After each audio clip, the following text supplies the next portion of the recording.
যাচ্ছে, মানুষকে বাঁচাবার জন্য আমাদের এগিয়ে যেতে হবে। কেন? আমি তো আপনাদের কাছে বললাম 8 লক্ষ কোটি টাকার বাজেটের মধ্যে 4.25 লক্ষ কোটি টাকায় আমাদের হয় ঋণ করতে হবে, না হলে শোধ করতে হবে। তাও মূল টাকা নয়, সুদের টাকা শোধ করতে হবে। সেই পরিস্থিতিতে দেশের সার্বিক চিত্র কি? জিনিসপত্রের দাম কেমন বেড়েছে সেটা আপনারা জানেন।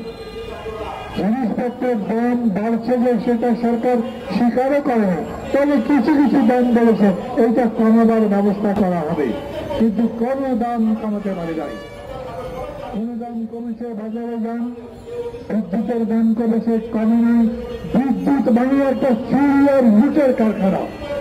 সরকার আইন করেছিল যে আমরা নিজেদের ইচ্ছা মতো যাকে পছন্দ তাকে বিদ্যুৎ উৎপাদন করবার ক্ষমতা দেব। ওরা বলেছে আমরা উৎপাদন করতে পারি, আমাদের উৎপাদন খরচ যাই হোক, সত্যি সত্যি ইউনিট প্রতি পারে 5 টাকা। ওরা বলছে আমাদের খরচ হবে 12 টাকা, আমাদেরকে ন্যূনতম 12 টাকা দিতে হবে। আর যখন আমাদের কাজ থাকবে না, বিদ্যুৎ উৎপাদন করতে পারবো না, বসে বসে থাকবো, ওই সময়ও আমাদেরকে খরচ দিতে হবে। আমরা যে রেট বলছি সেটা, এটাকে বলছে ক্যাপাসিটি চার্জ। একটা লুটের দল আওয়ামী লীগ, চোরের দল আওয়ামী লীগ। আওয়ামী লীগ একটা দুর্বৃত্ত লুটেরা চোর তৈরির কারখানা। কি হলো?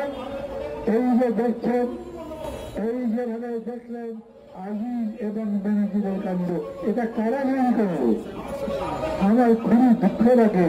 আওয়ামী লীগের সাধারণ সম্পাদক বলছেন এদের দুজনের ঘটনার মধ্যে বিভ্রত নেই, দরকার লাগবে বিচার করব। বিচার তো করতে হবে, কিন্তু লজ্জিত হবেন কেন?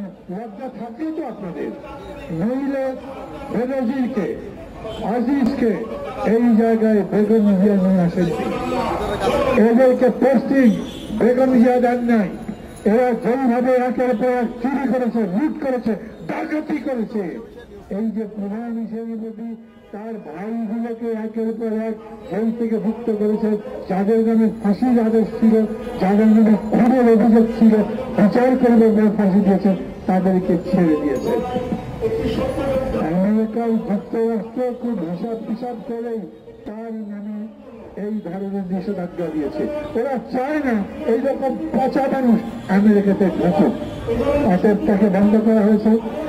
আমার তো মাঝে মাঝে মনে হয় শুধুমাত্র আজিজের নামে যে নিষেধাজ্ঞা হলো, ওই দুর্বৃত্তকে মুক্ত করবার জন্য যিনি সুপারিশ করলেন, খুনিকে মুক্ত করবার জন্য যিনি সুপারিশ করলেন, আর সেই সুপারিশকে অনুমোদন করে যারা মুক্তি দিলেন রাতের বেলা বিমানে করে দেশ ছাড়বার ব্যবস্থা করে দিলেন, তাদের কি হবে? যারা বেনজিরকে তৈরি করেছে, যারা আজিজকে তৈরি করেছে, তাদেরকে এমনি এমনি যেতে দেওয়া যাবে না।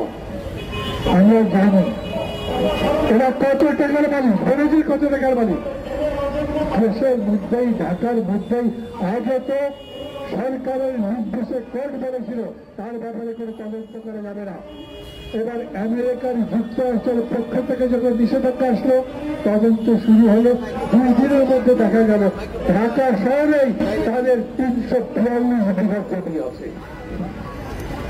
1 দিনে 4টা পুলিশের বিরাট বড় ফ্ল্যাট কিনেছে, এবং তার সম্পদ সারা দেশে তো আছে, বিদেশেও কত আছে, সেইটা একটার পর একটা তদন্ত করার জন্য নির্দেশ দিয়েছে। ভেবে দেখেন, কত শত নয় হাজার কোটি টাকা বানিয়েছে এই লোক লুট করে, চোখের সামনে, সরকারের সামনে, সরকারের প্রধানমন্ত্রী শেখ হাসিনার সামনে। সেগুলোর কোনো ব্যবস্থা নেয় নাই। অথচ বেগম জিয়া বিদেশ একটা সহায়তা দিয়েছিল 2 কোটি টাকার, সেই টাকা বেড়ে খান নাই, সেই টাকা চুরি করেন নাই, সেই টাকা একটা ব্যাংকে রেখেছিলেন, সেই টাকা 2 কোটি এখন সুদে আসলে 8-10 কোটি টাকা হয়ে গেছে। তাকে তার সারা জীবনের জন্য কারাবাসের সাজা দিয়েছেন, কিন্তু বেনজিরের নামে এখনো মামলাও হয়নি। আজিজ কি কি দুর্নীতি করেছে ওরা কি জানে না? যখন all the prime minister man Al Jazeera প্রচার করেছিল, দেখেছিলেন আপনারা, তখন বলা হয়নি তার ভাইয়েরা কোথায় কোথায় কি কি দুর্নীতি করেছে, কত শত কোটি টাকা বানিয়ে